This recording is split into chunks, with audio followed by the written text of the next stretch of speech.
ॐ तव कथामृतं तप्तजीवनं कविभिरीडितं कल्मषापहं श्रवणमङ्गलं श्रीमदाततं भुवि गृह्णन्ति ये भूरिदा जनाः। ঠাকুর শ্রী রামকৃষ্ণ দক্ষিণেশ্বর মন্দিরে ভক্ত সঙ্গে 1885 9 আগস্ট। শ্রী রামকৃষ্ণ। চারদিকে ঐহিক লোক, চারদিকে কামিনী কাঞ্চন, এতর ভিতর থেকে এমন অবস্থা, সমাধি ভাব লেগেই রয়েছে। তাই প্রতাপ কুক সাহেব যখন এসেছিল, জাহাজে আমার অবস্থা দেখে বললে, বাব্বা যেন ভূতে পেয়ে রয়েছে। রাখাল মাস্টার প্রভৃতি অবাক হইয়া ঠাকুর শ্রী রামকৃষ্ণের শ্রীমুখ হইতে এই সকল আশ্চর্য কথা শুনিতেছেন। মহিমাচরণ কি ঠাকুরের ইঙ্গিত বুঝিলেন? এই সমস্ত কথা শুনিয়াও তিনি বলিতেছেন, আজ্ঞা, আপনার প্রারব্ধবশত এরূপ সব হয়েছে। তাহার মনের ভাব ঠাকুর একটি সাধু বা ভক্ত। ঠাকুর তাহার কথায় সায় দিয়া বলিতেছেন, হাঁ, প্রাক্তন, যেন বাবুর অনেক বাড়ি আছে, এইখানে একটা বৈঠকখানা, ভক্ত তার বৈঠকখানা। চতুর্থ পরিচ্ছেদ। রাত 9টা হইল। ঠাকুর ছোট খাটটিতে বসিয়া আছেন। মহিমাচরণের সাধ, ঘরে ঠাকুর থাকিবেন, ব্রহ্মচক্র রচনা করিবেন। তিনি রাখাল মাস্টার কিশোরী ও আর দু একটি ভক্তকে লইয়া মেঝেতে চক্র করিলেন। সকলকে ধ্যান করিতে বলিলেন। রাখালের ভাবাবস্থা হইয়াছে।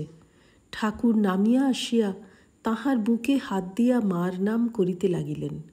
রাখালের ভাব সম্বরণ হইল। রাত 1টা হইবে। আজ কৃষ্ণপক্ষের চতুর্দশী তিথি। চতুর্দিকে নিবিড় অন্ধকার। দু একটি ভক্ত গঙ্গার পোস্তার উপর একাকী বেড়াইতেছেন। ঠাকুর শ্রী রামকৃষ্ণ একবার উঠিয়াছেন। তিনিও বাহিরে আসিলেন ও ভক্তদের বলিতেছেন, ন্যাংটা বলতো, এই সময়ে এই গভীর রাত্রে অনাহত শব্দ শোনা যায়। শেষ রাত্রে মহিমাচরণ ও মাস্টার ঠাকুরের ঘরেই মেঝেতে শুইয়া আছেন। রাখালও ক্যাম্প খাটে শুইয়াছেন। ঠাকুর 5 বছরের ছেলের ন্যায় দিগম্বর হইয়া মাঝে মাঝে ঘরের মধ্যে পাদচারণ করিতেছেন। প্রত্যুষ হইল। ঠাকুর মার নাম করিতেছেন। পশ্চিমের বারান্দায় গিয়া গঙ্গা দর্শন করিলেন। ঘরের মধ্যস্থিত দেবদেবীর যত পট ছিল, কাছে গিয়া নমস্কার করিলেন। ভক্তেরা শয্যা হইতে উঠিয়া প্রণামাদি করিয়া প্রাতকৃত্য করিতে গেলেন। ঠাকুর পঞ্চবটিতে একটি ভক্ত সঙ্গে কথা কহিতেছেন। তিনি স্বপ্নে চৈতন্যদেবকে দর্শন করিয়াছিলেন। শ্রী রামকৃষ্ণ ভাবাবিষ্ট হইয়া, আহা আহা। ভক্ত, আজ্ঞা, ও স্বপনে। শ্রী রামকৃষ্ণ, স্বপন কি কম? ঠাকুরের চক্ষে জল, গদগদ স্বর। একজন ভক্তের জাগরণ অবস্থায় দর্শন কথা শুনিয়া বলিতেছেন, তা আশ্চর্য কি, আজকাল নরেন্দ্রও ঈশ্বরীয় রূপ দেখে। মহিমাচরণ প্রাতকৃত্য সমাপন করিয়া ঠাকুরবাড়ির প্রাঙ্গণের পশ্চিম দিকের শিবের মন্দিরে গিয়া নির্জনে বেদমন্ত্র উচ্চারণ করিতেছেন। বেলা 8টা হইয়াছে। মণি গঙ্গাস্নান করিয়া ঠাকুরের কাছে আসিলেন। শোকাতুরা ব্রাহ্মণীও দর্শন করিতে আসিয়াছেন। শ্রী রামকৃষ্ণ ব্রাহ্মণীর প্রতি, একে কিছু প্রসাদ খেতে দাও তো গা, লুচি টুচি তাকের উপর আছে। ব্রাহ্মণী, আপনি আগে খান, তারপর উনি প্রসাদ পাবেন। শ্রী রামকৃষ্ণ, তুমি আগে জগন্নাথের আটকে খাও, তারপর প্রসাদ। প্রসাদ পাইয়া মণি শিব মন্দিরে শিব দর্শন করিয়া ঠাকুরের কাছে আবার আসিলেন ও প্রণাম করিয়া বিদায় গ্রহণ করিতেছেন। শ্রী রামকৃষ্ণ সস্নেহে, তুমি এসো, আবার কাজে যেতে হবে। পঞ্চম পরিচ্ছেদ। ঠাকুর শ্রী রামকৃষ্ণ দক্ষিণেশ্বর মন্দিরে সকাল 8টা হইতে বেলা 3টা পর্যন্ত মৌন অবলম্বন করিয়া রহিয়াছেন।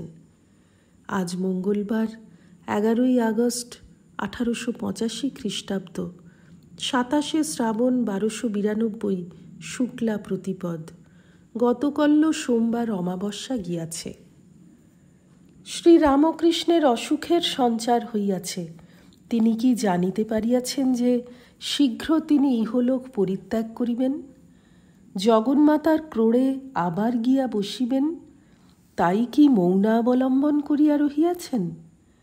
তিনি কথা কহিতেছেন না দেখিয়া শ্রী শ্রীমা কাঁদিতেছেন। রাখাল ও লাটু কাঁদিতেছেন। বাগবাজারের ব্রাহ্মণীও এই সময় আসিয়াছিলেন, তিনিও কাঁদিতেছেন। ভক্তেরা মাঝে মাঝে জিজ্ঞাসা করিতেছেন, আপনি কি বরাবর চুপ করিয়া থাকিবেন? শ্রীরামকৃষ্ণ ইঙ্গিত করিয়া বলিতেছেন, না। নারায়ণ আসিয়াছেন বেলা 3টার সময়। ঠাকুর নারায়ণকে বলিতেছেন, মা তোর ভালো করবে। নারায়ণ আনন্দে ভক্তদের সংবাদ দিলেন, ঠাকুর এইবার কথা কহিয়াছেন। রাখালাদি ভক্তদের বুক থেকে যেন একখানি পাথর নামিয়া গেল।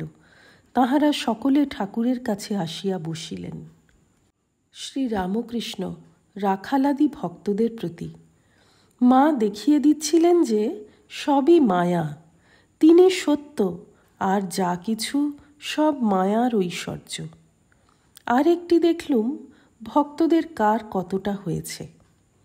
নারায়ণাদি ভক্ত, আচ্ছা কার কত দূর হয়েছে? শ্রীরামকৃষ্ণ, এদের সব দেখলাম, নিত্যগোপাল, রাখাল, নারায়ণ, পূর্ণ, মহিমা চক্রবর্তী প্রভৃতি। ষষ্ঠ পরিচ্ছেদ। ঠাকুরের অসুখ সংবাদ কলিকাতার ভক্তেরা জানিতে পারিলেন। আলজিভে অসুখ হইয়াছে সকলে বলিতেছেন। রবিবার 16ই আগস্ট 1885 খ্রিস্টাব্দ, পয়লা ভাদ্র 1292 শুক্লা ষষ্ঠী। অনেক ভক্ত তাহাকে দর্শন করিতে আসিয়াছেন। গিরিশ, রাম, নিত্যগোপাল, মহিমা চক্রবর্তী, কিশোরী, পণ্ডিত শশধর তর্কচূড়ামণি প্রভৃতি। ঠাকুর পূর্বের ন্যায় আনন্দময় ভক্তদের সঙ্গে কথা কহিতেছেন। শ্রীরামকৃষ্ণ, রোগের কথা মাকে বলতে পারি না, বলতে লজ্জা হয়। গিরিশ, আমার নারায়ণ ভালো করবেন। রাম, ভালো হয়ে যাবে। শ্রীরামকৃষ্ণ সহাস্যে, হাঁ, ওই আশীর্বাদ করো। সকলের হাস্য। গিরিশ নূতন নূতন আসিতেছেন। ঠাকুর তাহাকে বলিতেছেন, তোমার অনেক গোলের ভিতর থাকতে হয়, অনেক কাজ, তুমি আর 3 বার এসো। এইবার শশধরের সহিত কথা কহিতেছেন। শ্রীরামকৃষ্ণ শশধরের প্রতি, তুমি আদ্যাশক্তির কথা কিছু বলো। শশধর, আমি কি জানি। শ্রীরামকৃষ্ণ সহাস্যে, একজনকে একটি লোক খুব ভক্তি করে, সেই ভক্তকে তামাক সাজার আগুন আনতে বললে, তা সে বললে, আমি কি আপনার আগুন আনবার যোগ্য? আর আগুন আনলেও না। সকলের হাস্য। শশধর, আজ্ঞা, তিনিই নিমিত্ত কারণ, তিনিই উপাদান কারণ, তিনিই জীবজগৎ সৃষ্টি করেছেন, আবার তিনিই জীবজগৎ হয়ে রয়েছেন। যেমন মাকড়সা নিজে জাল তৈয়ার করলে আর সেই জাল নিজের ভিতর থেকে বার করলে। শ্রীরামকৃষ্ণ, আর আছে যিনিই পুরুষ তিনিই প্রকৃতি, যিনিই ব্রহ্ম তিনিই শক্তি। যখন নিষ্ক্রিয় সৃষ্টি স্থিতি প্রলয় করছেন না, তখন তাকে ব্রহ্ম বলি, পুরুষ বলি। আর যখন ওইসব কাজ করেন, তখন তাকে শক্তি বলি, প্রকৃতি বলি। কিন্তু যিনিই ব্রহ্ম তিনিই শক্তি, যিনিই পুরুষ তিনিই প্রকৃতি হয়ে রয়েছেন। জল স্থির থাকলেও জল, আর হেললে দুললেও জল। সাপ এঁকে বেঁকে চললেও সাপ, আবার চুপ করে কুণ্ডলি পাকিয়ে থাকলেও সাপ। ব্রহ্ম কি তা মুখে বলা যায় না, মুখ বন্ধ হয়ে যায়। নিতাই আমার মাতা হাতি, নিতাই আমার মাতা হাতি, এই কথা বলতে বলতে শেষে আর কিছুই বলতে পারে না, কেবল বলে হাতি। আবার হাতি হাতি বলতে বলতে হা, শেষে তাও বলতে পারে না, বাহ্য শূন্য। এই কথা বলিতে বলিতে ঠাকুর সমাধিস্থ, দাঁড়িয়ে দাঁড়িয়েই সমাধিস্থ। ওম নিরঞ্জনম নিত্যমনন্তরূপং ভক্তানুকম্পাধৃতবিগ্রহং বৈ ঈশাবতারং পরমেশমিড্যং তং রামকৃষ্ণং শিরসা নমামঃ। শ্রীরামকৃষ্ণার্পণমস্তু।